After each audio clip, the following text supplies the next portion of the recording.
नमस्कार दोस्तों। Current affair की क्लास में आपका हार्दिक स्वागत है।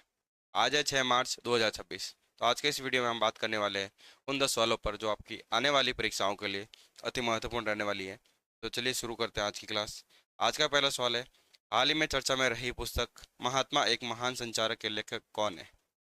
Who is the author of the book Mahatma a great communicator which was recently in news? इसके लेखक हो जाएंगे धीरज काकड़िया। महात्मा एक महान के, के पुस्तक धीरज काकड़िया के द्वारा लिखी गई है और उसने इसमें बताया गया है कि महात्मा गांधी ने भारत के स्वतंत्र आंदोलन के दौरान भाषण के द्वारा, पत्र, समाचार पत्र और जनसंपर्क के द्वारा लोगों को कैसे प्रेरित किया और संगठित किया। अगला सवाल, हाल ही में किस राज्य सरकार ने ग्रीन बजट प्रस्तुत किया है? Which state governments recently present A green budget? तो ये किया है उत्तराखंड सरकार के द्वारा ग्रीन बजट प्रस्तुत किया है। हाल ही में उत्तराखंड सरकार ने पर्यावरण संरक्षण और सतत विकास को बढ़ावा देने के लिए ग्रीन बजट प्रस्तुत किया है 2026 में। अगला सवाल, भारत का पहला नॉन सिटी आधारित नी रोबोटिक सर्जिकल सिस्टम शुरू करने वाला सरकारी अस्पताल कौन सा बना है? Which government hospital has becomes India's first introduced a non city based knee robotic surgery systems? तो वह हॉस्पिटल है, यह है IMS-BHU ट्रॉमा सेंटर वाराणसी। कौन सा अस्पताल हो जाएगा? IMS-BHU trauma centre Varanasi. हाल ही में भारत में IMS-BHU ट्रॉमा सेंटर वाराणसी में पहला सरकारी अस्पताल बन गया है जिसने नॉन सिटी आधारित नी रोबोटिक सर्जरी सिस्टम शुरू किया है।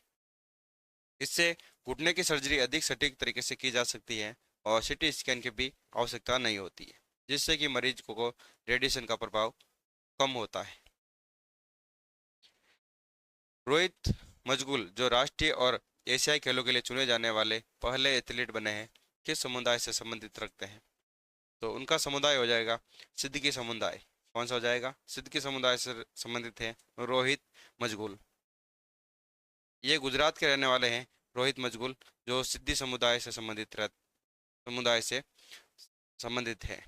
वे इस समुदाय के पहले एथलीट बने हैं जिन्हें राष्ट्रमंडल और एशियाई खेलों के लिए चुना गया है। भारत इलेक्ट्रिसिटी समिट 2026 का आयोजन कहाँ किया जाएगा? Where will the electricity summit 2026 भी ऑर्गेनाइज्ड? तो इसका ऑर्गेनाइज किया जाएगा न्यू दिल्ली में। ये विद्युत मंत्रालय के द्वारा आयोजित की जाती हैं। भारत इलेक्ट्रिसिटी समिट 2026 का आयोजन न्यू दिल्ली में किया गया। ईपीएफओ ने वित्तीय वर्ष 2025-26 के लिए ईपीएफ जमा पर कितनी ब्याज दर निर्धारित की है? What interest rate has EPFO fixed for EPF deposit for financial year 25-26 के लिए? तो ये की है टू 8.25%। कितनी की है? 8.25%। हाल ही में ईपीएफओ ने 2025-26 के लिए ईपीएफ जमा पर 8.25% ब्याज दर तय की है। लद्दाख वन और पर्यावरण विभाग ने संरक्षण के लिए किसके साथ एमओयू पर हस्ताक्षर किए हैं? With whom has the Ladakh Forest and Environment Departments signed an MOU for conservation? तो ये आईटीबीपी के साथ मिलकर ये एमओयू पर हस्ताक्षर किए हैं। लद्दाख वन और पर्यावरण विभाग ने संरक्षण कार्यों के लिए आईटीबीपी के साथ समझौता ज्ञापन पर हस्ताक्षर किए हैं। किसके साथ किए हैं? आईटीबीपी के साथ। प्रसिद्ध अट्टुकल पोंगल उत्सव मुख्य रूप से किस राज्य में मनाया जाता है? In which state is a Attukal Pongal festival mainly celebrated? तो ये सेलिब्रेटेड किया जाता है केरल राज्य में। अट्टुकल पोंगल कहाँ सेलिब्रेट किया जाता है? केरल राज्य में। अट्टुकल पोंगल केरल के तिरुवनंतपुरम में मनाया जाता है। कहाँ मनाया जाता है? केरल के तिरुवनंतपुरम में मनाया जाता है। ये एक प्रसिद्ध धार्मिक उत्सव है, अट्टुकल पोंगल। जन औषधि सप्ताह 2026 का आयोजन किस मंत्रालय के द्वारा किया जा रहा है? Which ministry is organising the Jan Aushadhi सप्ताह 2026?